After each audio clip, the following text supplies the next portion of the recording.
தினம்தோறும் விளக்கேற்ற நல்ல எண்ணெய் இதயம் நல்லெண்ணெய். பெரியார் பிறந்த மண்ணில் வெற்றி கழகத்துடைய தலைவர் இங்கே வருகை தந்திருக்கிறார்கள். காலத்தின்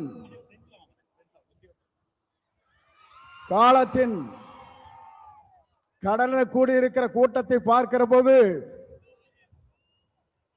நாளை தமிழகத்தினுடைய முதலமைச்சர் என்ற வரலாற்றை படைக்கிற கூட்டமாக இந்த கூட்டம் இங்கே இருக்கிறது. எல்லோரும் சொன்னார்கள், எப்படி ஆட்சிக்கு வர வேண்டும் என்று பல பேர் கனவு காணுகிறார்கள்.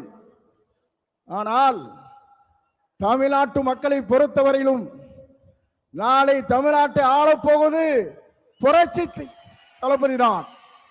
இதை யாராலும் மாற்றி காட்ட முடியாது என்ற வரலாறு தான் பெரியார் மண்ணிலே இன்றைக்கு காணுகிற காட்சியை நாங்கள் காணுகிறோம். சமுதாயம் என்பது தந்தை பெரியார் அவர்கள் குறிப்பிட்டதை போல ஏழை மக்களுடைய கண்ணீரை தீர்ப்பதற்கு ஒரு நல்ல தலைமை வேண்டும் என்று பல நாட்களாக மக்களுடைய கனவு இன்றைக்கு நிறைவேற்றப்பட்டிருக்கிறது. மிக விரைவிலேயே தான் அந்த கனவு என்பது எல்லோரும் கூடுவார்கள், கூட்டம் கூடும், கலைந்து போகும். ஆனால் நம்முடைய கூட்டத்தை பொறுத்தவரையும் எதிர்கால தமிழகத்தை உருவாக்க இருக்கிற வெற்றி கழகத்திலே தலைவர் அவருடைய வரலாற்றை படைப்பதற்கு இங்கே பெருந்திரளாக இங்கே வருகின்றிருக்கிறீர்கள். அதோடு மட்டுமல்ல, சிலவே நினைக்கிறார்கள் தலைவரை பொறுத்தவரையிலும் மனிதனை மிக்கவர், நல்லவர், வல்லவர், உங்களுக்காகவே வாழ்ந்து கொண்டிருப்போர் என்பதை மறந்துவிடக் கூடாது. ஏனென்று சொன்னால் ஒரு ஆண்டுக்கு 500 கோடி ரூபாய் வருவாய், அது தேவையில்லை என்று விட்டு மக்களுக்கு பணியாற்றுவதற்கு ஒரு தலைவர் வந்திருக்கிறார் என்று சொன்னால் உலக வரலாற்றில் புரட்சி தலைவரை பார்த்தேன், இன்றைக்கு புரட்சி தளபதி இன்றைக்கு காணுகிறேன்.